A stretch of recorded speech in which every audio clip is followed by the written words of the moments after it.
A simple woman was humiliated at the bank, treated with utter disdain and contempt. However, her billionaire husband was there, and what happened next left everyone speechless.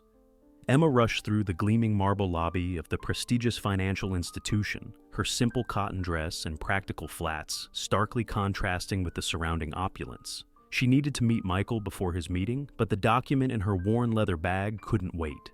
Crystal chandeliers reflected off polished surfaces, while well-dressed patrons lounged in plush seating areas.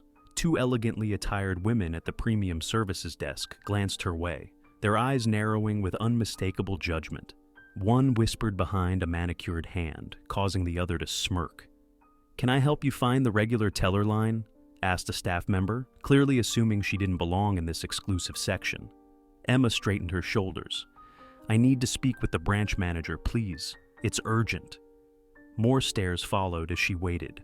Few recognized her as the wife of Michael Hartwell, one of the most powerful financial magnates in the city. She could feel the disdain surrounding her like a cold draft. Little did they know, these judgmental glances were about to transform into expressions of utter shock.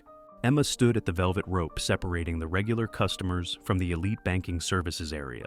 A security guard eyed her worn leather bag and simple outfit with unmistakable suspicion. "Excuse me," Emma said quietly. "I need to speak with the branch manager." The guard exchanged a knowing glance with a nearby teller. "Do you have an appointment? This section is for premium clients only." "I don't, but it's important." "I won't take much time," Emma replied, acutely aware of the stares from well-dressed patrons nearby. A woman in a tailored suit and diamond earrings whispered to her friend, "They really should screen who they let in these days. Look at those shoes." Her companion giggled, not bothering to lower her voice. Maybe she took a wrong turn looking for the discount store across the street. Emma felt her cheeks flush but maintained her composure. She'd been taught by her grandmother that true worth wasn't measured by appearances. Still, the sting of judgment hung heavy in the air. The bank manager finally emerged, Vivian Holcomb, a woman whose reputation for catering to the ultra-wealthy was matched only by her disdain for those she deemed beneath her station. "I understand you need assistance." Vivian's voice dripped with artificial politeness, while her eyes conveyed a different message entirely. "Yes, I'd like to purchase a special anniversary gift. I need access to—" "I see," Vivian interrupted, raising a perfectly manicured hand. "Regular banking services are available at the main counter." She gestured toward the crowded area, where lines of customers waited. "That's not what I need," Emma persisted. "I'm here to arrange for a special purchase that requires—" "Ma'am," Vivian's voice hardened as she stepped closer. "Let me be clear. Our premium services are exclusively for clients with significant portfolios. The jewelry store down the block might have something more appropriate for your budget." A small crowd had gathered now, watching the exchange with barely concealed interest. Two women near the coffee station weren't even trying to hide their amusement.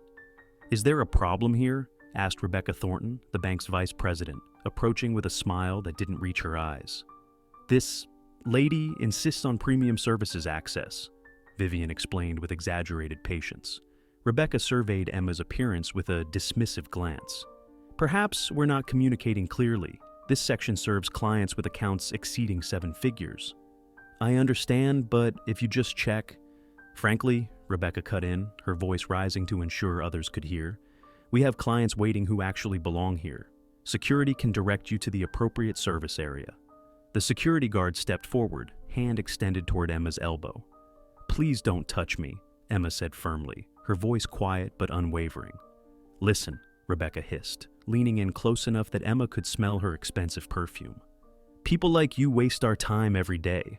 The difference between you and our actual clients is as obvious as that department store dress you're wearing." Vivian smirked. Perhaps she thought dressing simply would help her blend in with the real elite. "They do say wealth whispers." "In her case, poverty shouts," Rebecca replied, triggering open laughter from several onlookers. Emma stood rooted to the spot, dignity intact, despite the humiliation burning through her.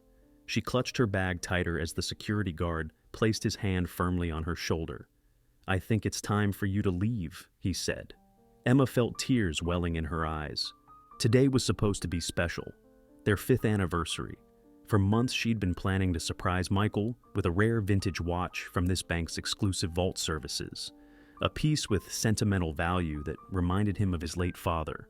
Now, her heartfelt surprise was crumbling into public humiliation. The beautiful moment she had imagined countless times had transformed into her worst nightmare as curious onlookers watched her being escorted out like a criminal. Just as the guard began leading her toward the exit, the bank's massive glass doors swung open and a hush fell over the entire lobby. But what happened next, nobody was prepared for. The glass doors swung open with such force that several people turned. Michael Hartwell stood in the entrance, the morning light silhouetting his commanding figure. He wore a perfectly tailored charcoal suit, his expression darkening as he assessed the scene before him. The bank fell silent. Every conversation died mid-sentence. Michael didn't rush. He walked with measured, deliberate steps across the marble floor, each footfall echoing through the now silent lobby. Even those who didn't recognize him immediately sensed the shift in power. Something in his bearing commanded absolute attention. Rebecca's smug smile faltered. Vivian straightened her posture, instinctively smoothing her blazer. The security guard's hand dropped from Emma's shoulder as if it had suddenly burned him. "Sir, we were just," the guard began. "Remove your hand from my wife." Michael's voice was quiet, but carried the unmistakable authority of someone accustomed to being obeyed. Rebecca blanched. "Mr. Hartwell, we didn't realize." "Clearly." The single word sliced through her, stammering like a blade. Vivian stepped forward, her face a mask of desperate damage control. "Mr. Hartwell, had we known Mrs. Hartwell was your wife?" "That's precisely the problem, isn't it?" Michael interrupted, his gaze boring into her. "You believe respect is something to be rationed based on bank balances and designer labels." The branch president appeared from his office, practically running across the floor. "Michael, I just heard you were here. Is everything all right?" "No, James, it isn't." Michael turned to face the gathering crowd. "I witnessed my wife being humiliated by your staff. Staff who, ironically, manage portions of my family's portfolio." Rebecca's face drained of all color as she recognized the magnitude of her error. "Michael," Emma said softly, touching his arm.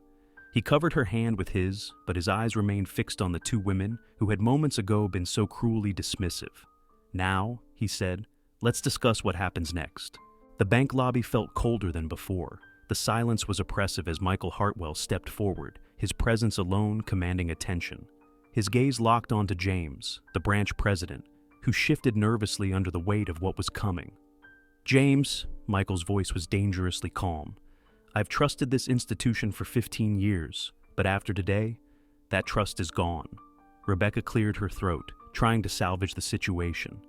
"Mr. Hartwell, I assure you this is all just a..." "A what?" Michael interrupted, his sharp blue eyes pinning her in place. "A misunderstanding? Number? You knew exactly what you were doing." His voice, controlled but icy, filled the grand hall. "You judged my wife based on her appearance. You belittled her. You laughed at her."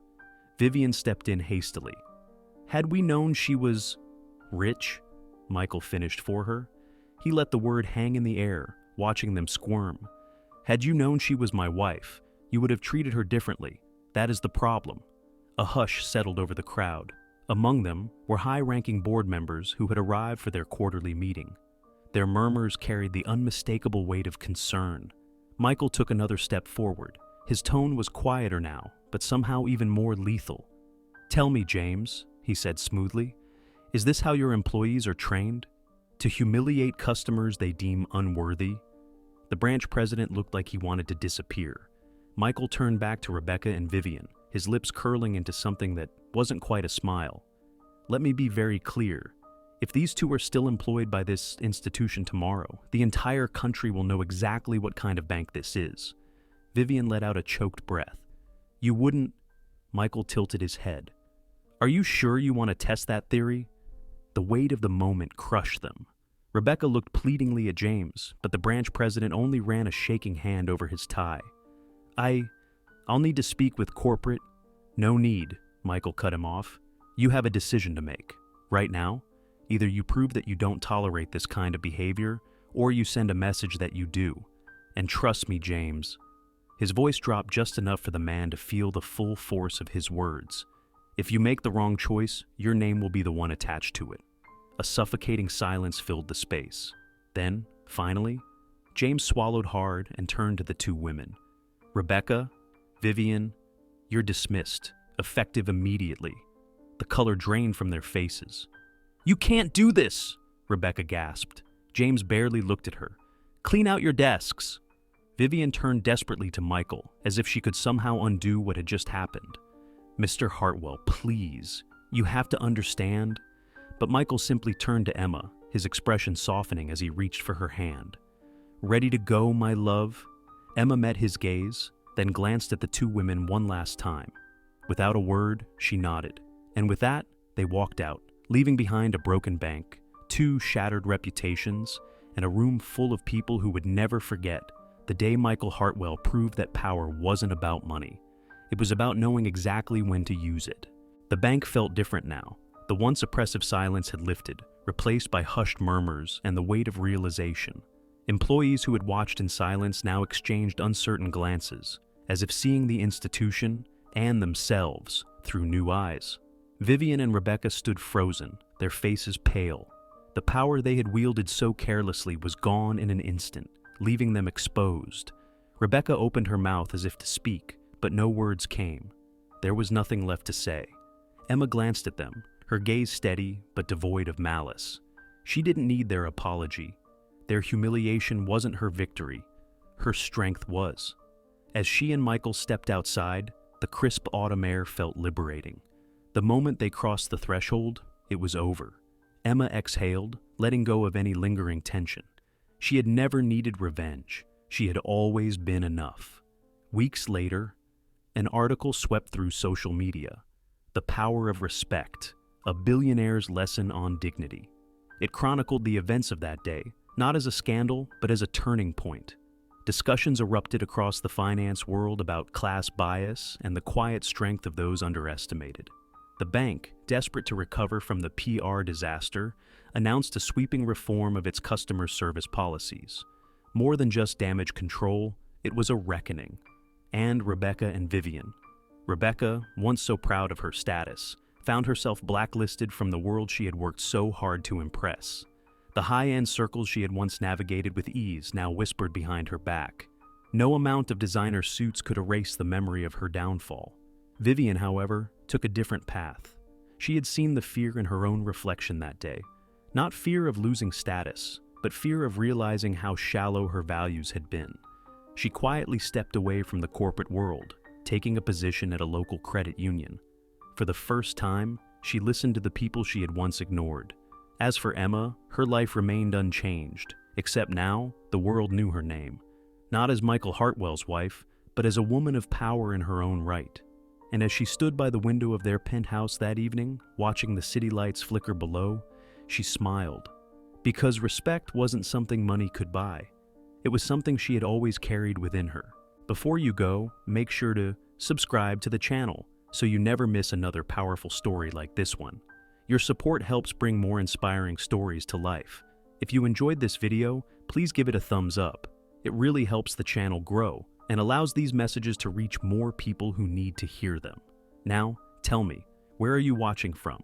I love knowing where our community is from, so drop your city, state, or country in the comments. Our stories connect people from across the globe, and it's amazing to see how universal these experiences truly are. And here's something to think about. Have you ever been judged unfairly, just like Emma?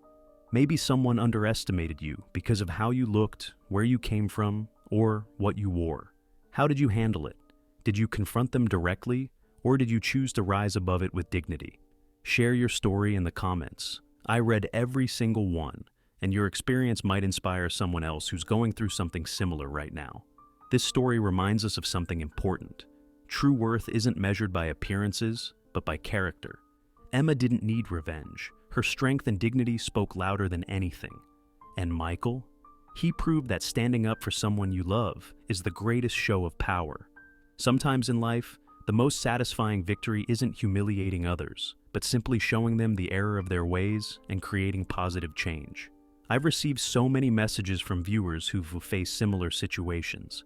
People who were dismissed at work, overlooked in stores, or treated poorly because of assumptions. Your stories of resilience inspire these videos, and I'm grateful for each one you share. If you believe in respect, kindness, and justice, don't just watch.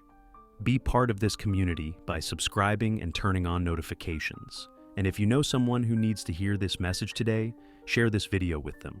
Sometimes the right story at the right time can change someone's entire perspective. I'll see you in the next story. But until then, remember, your worth is never defined by others. It's something you carry within you, always. No matter what anyone says or how they treat you, hold your head high and know that you are enough just as you are. What was your favorite part of Emma and Michael's story? Let me know in the comments below.